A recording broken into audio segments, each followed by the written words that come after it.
people make a dangerous assumption when they lie to an empath. They assume empathy means gullibility. They assume kindness means blindness. They assume emotional depth somehow weakens perception. But the truth is often the opposite. The very qualities that make an empath compassionate are often the same qualities that make them extraordinarily difficult to deceive. Because empaths are not just listening to language. They're observing patterns. They're reading emotional signals most people overlook. They notice the hesitation before a sentence, the forced smile that arrives a second too late, the shift in tone when certain names are mentioned, the contradiction between what someone says and what their nervous system appears to be communicating. And this is where many people misunderstand intuition. They think intuition is mystical, vague, irrational. But much of what we call intuition is actually pattern recognition operating beneath conscious awareness. An empath may not immediately say you're lying. In fact, often they won't, but they feel something distort, something doesn't align. And that inner signal stays alive even when they try to dismiss it. Psychologists have long understood that human communication is layered. Words carry one message. Behavior often carries another. Emotional congruence or incongruence reveals a third. Empaths are unusually sensitive to incongruence. They can sense when a person's words are trying to outrun their truth. And this creates a problem for the liar, because deception usually relies on managing appearances. It depends on controlling the surface. But empaths don't live only at the surface. They pay attention to what leaks through. A manipulative person may think they've hidden the truth because the story sounds convincing. But the empath is noticing something else entirely. Why did your energy shift when that question came up? Why did your confidence become defensive? Why did your story become over-explained? Why does your apology sound rehearsed instead of felt? These are not random impressions. These are observations. And here's something even deeper. Empaths often understand pain, guilt, fear, and shame because they have studied those emotions in themselves.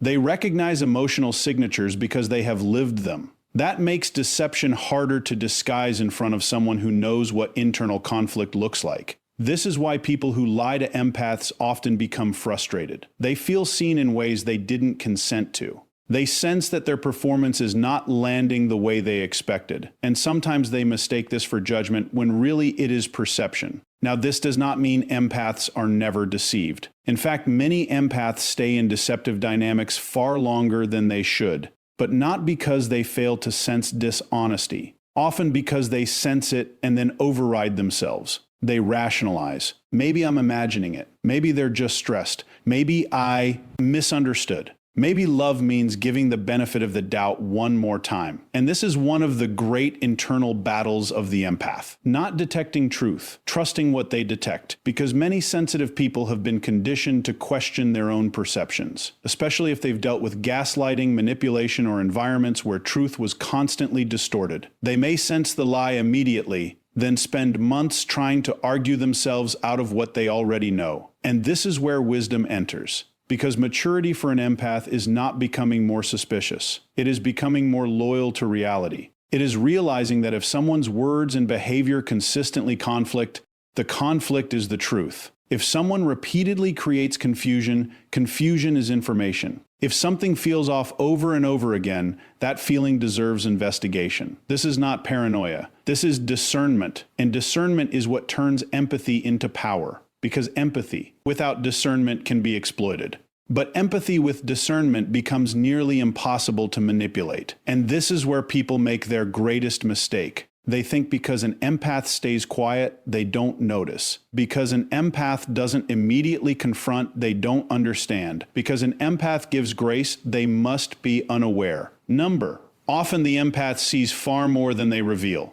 They may be watching, they may be waiting, they may be giving you space to tell the truth voluntarily. Because empaths, at their healthiest, do not rush to accuse. They observe, they verify, they allow reality to expose itself, and reality always exposes itself. Because lies have a structural weakness. They require maintenance. Truth sustains itself. Falsehood requires constant repair. And over time, most deception collapses under the weight of its own contradictions. The empath knows this, even if only intuitively. This is why many empaths appear calm in the presence of dishonesty. Not because they are fooled, but because they understand something profound. Truth does not need to panic, and there is something almost philosophical in this. A lie is not just false information. It is an attempt to impose an artificial reality. And empaths, by their nature, are oriented toward authenticity, toward what is real beneath performance, toward what is emotionally true beneath what is socially convenient. That is why lying to an empath is so destructive, because you are not merely giving false facts. You are violating the very principle they organize human connection around. And they feel that deeply, sometimes before you even finish speaking. So when someone lies to an empath, they often believe they are hiding something. But what they may actually be doing is revealing themselves, revealing their fear, revealing their integrity, revealing the fracture between appearance and character. And eventually, the empath sees that fracture clearly, not because they are psychic, because they are paying attention. That is the power people underestimate. The empath is not reading minds. They are reading patterns, and patterns rarely lie. So if you think deception protects you from being seen, understand this. You may hide facts for a moment. You may delay consequences for a season, but you cannot consistently fake alignment in front of someone trained by life to notice what does not align. And that is why lying to an empath is never as invisible as you think, because the first-person deception exposes is often the deceiver. And that leaves us with something worth remembering. When words and energy conflict, believe the pattern. Truth whispers long before it proves itself. And once deception is sensed, something even more profound begins to unfold, because with an empath, a lie is rarely interpreted as just a false statement. It is experienced as a fracture in the emotional architecture of trust. And most people underestimate what trust actually is. They treat trust like a casual social agreement, a convenience, a default setting in relationships. But to an empath, trust is something much deeper. It is psychological safety. It is the invisible structure that allows vulnerability to exist.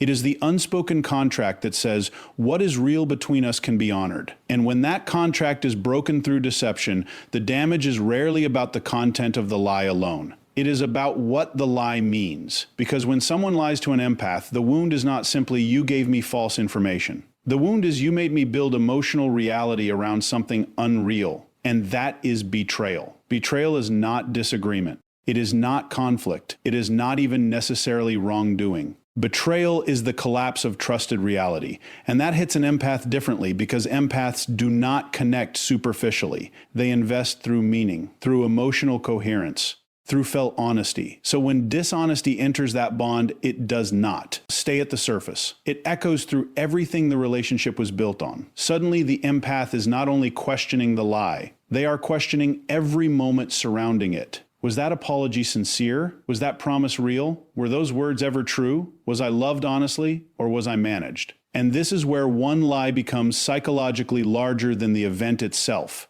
Because deception does something dangerous to the mind. It forces retrospective doubt. It causes the past to become unstable. And when the past becomes unstable, the nervous system does not interpret that as minor disappointment. It interprets it as threat. This is why betrayal often feels traumatic, because in many cases it is.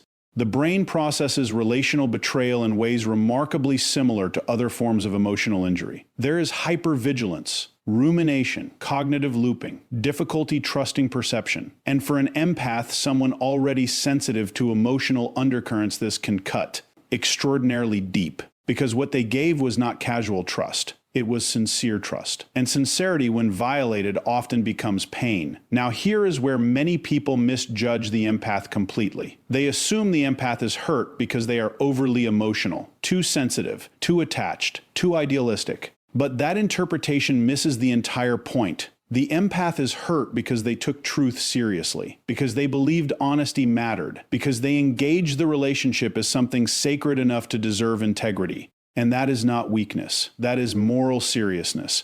In fact, one could argue that what makes betrayal painful is precisely what makes trust meaningful. If trust can be broken without consequence, then it never meant much to begin with. And empaths know this instinctively. That is why even so-called small lies often carry enormous weight. Because an empath is rarely measuring the size of the lie. They are measuring what it reveals about character. And this is a distinction many people never understand until it is too late. You think the problem was the hidden message. But the real problem was what hiding it communicated: that you chose control over honesty, image over intimacy, protection of self over protection of truth. And that changes how the empath sees you, maybe permanently, because once deception reveals itself, something shifts. The empath may still care, may still love, may still try to understand, but innocence begins to disappear. And innocence once gone is very hard to restore. This is why repeated lying creates such devastating consequences with empaths.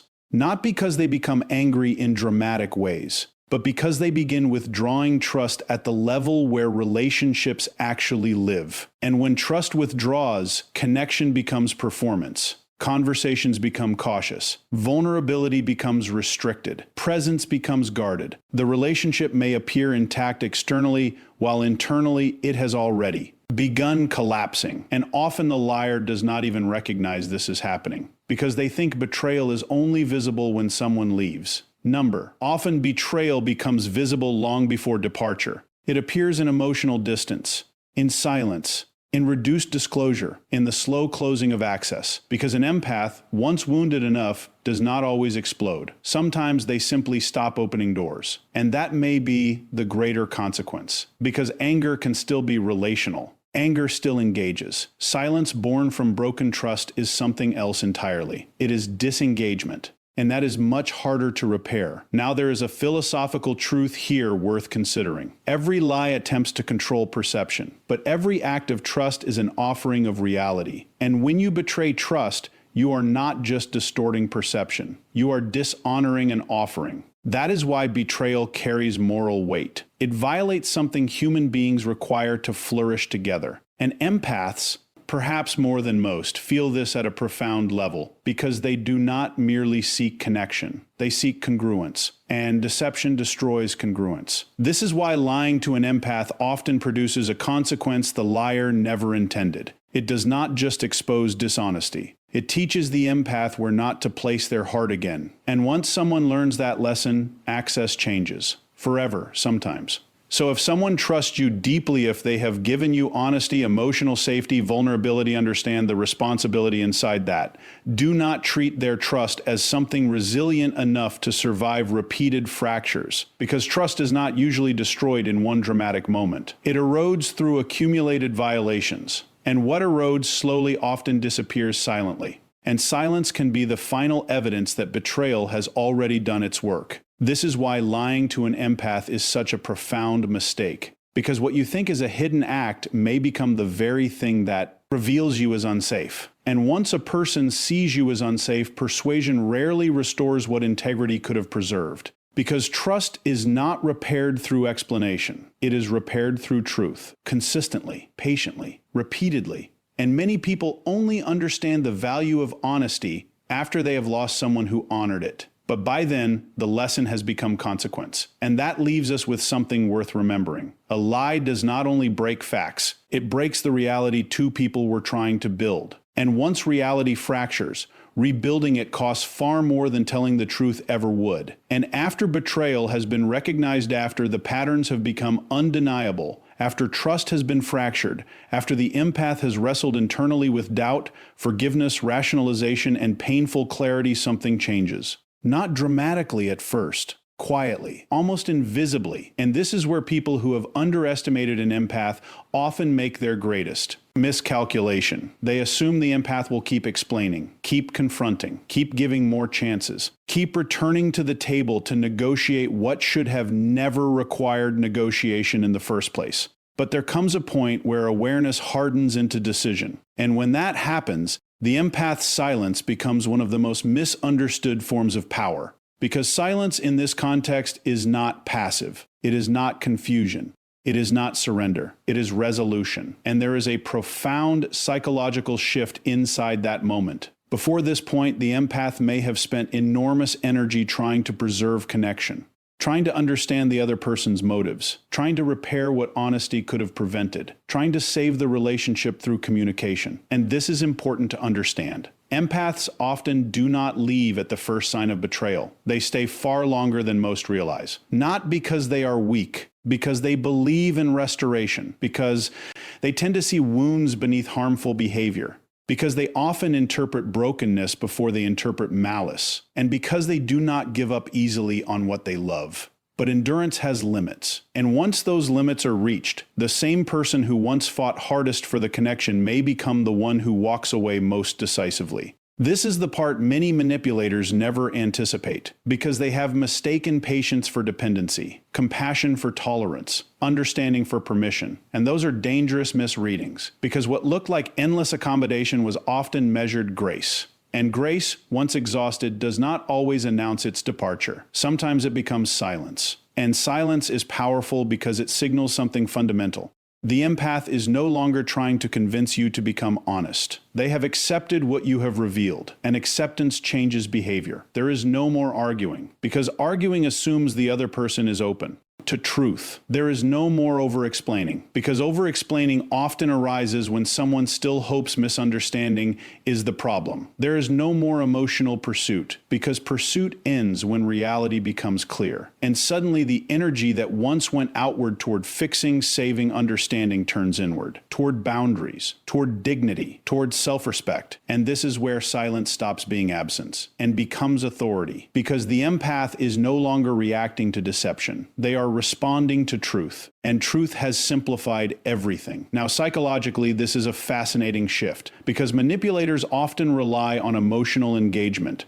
Conflict feeds them. Defensiveness feeds them. Repeated explanations feed them. Your need for closure feeds them. But silence withdraws participation. And when participation is withdrawn, the dynamic begins to collapse. Because many unhealthy relational patterns require your continued emotional involvement to survive. Silence breaks the mechanism. And that is why it feels so powerful. Not because silence is punishment, but because it is non-cooperation with distortion. It is refusal to keep negotiating with what has already been made clear. And there is something deeply philosophical in this.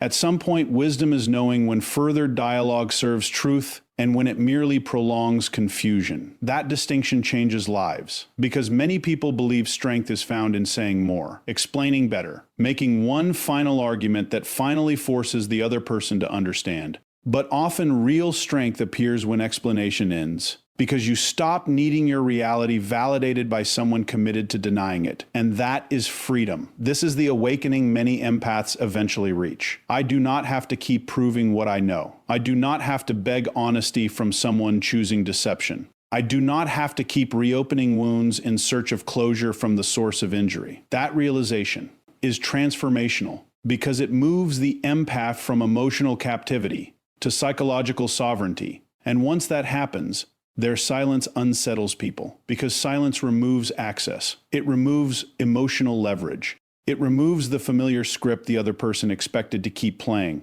And suddenly the person who assumed they held control realizes control depended on the empath continuing to engage. But the empath has stopped participating, and that changes everything. Now let's be clear. This is not silent treatment. This is not manipulation through withdrawal. This is not performative coldness. This is something far more mature. It is discerned disengagement. It is refusing to keep investing life force where integrity no longer exists. And there is dignity in that. There is intelligence in that. There is self-anger in that, because silence at its highest form is not about punishing another person. It is about no longer abandoning yourself. And for many empaths, that may be the greatest lesson of all, because so often they have been taught to prioritize harmony over truth, understanding over boundaries, compassion over self-protection. And silence becomes the moment those imbalances are corrected, the moment they stop confusing self-sacrifice with love, the moment they stop believing loyalty means enduring repeated betrayal, the moment they recognize peace is sometimes found not in repairing a broken dynamic, but in leaving it.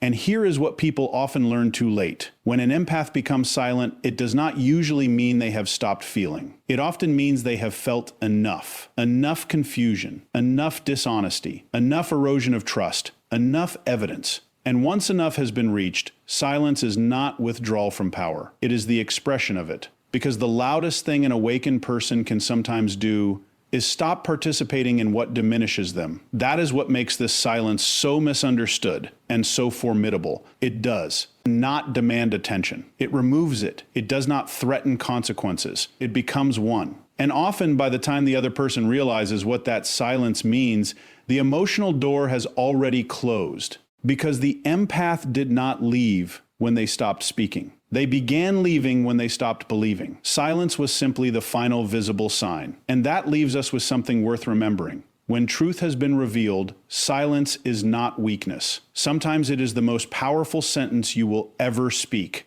And this leads to the final mistake people make when they lie to an empath, the most dangerous mistake of all. They assume the empath will never leave. They assume empathy guarantees permanence. That understanding guarantees endless access. That forgiveness guarantees unlimited chances. And this assumption is often built on a profound misunderstanding of what empathy actually is. People confuse empathy with weakness because they only recognize its softness. They see compassion, patience, emotional depth, tolerance. What they fail to recognize is that healthy empathy is not the absence of boundaries. It is compassion governed by awareness. And awareness, when fully awakened, knows when connection has become self-betrayal. This is where the miscalculation happens.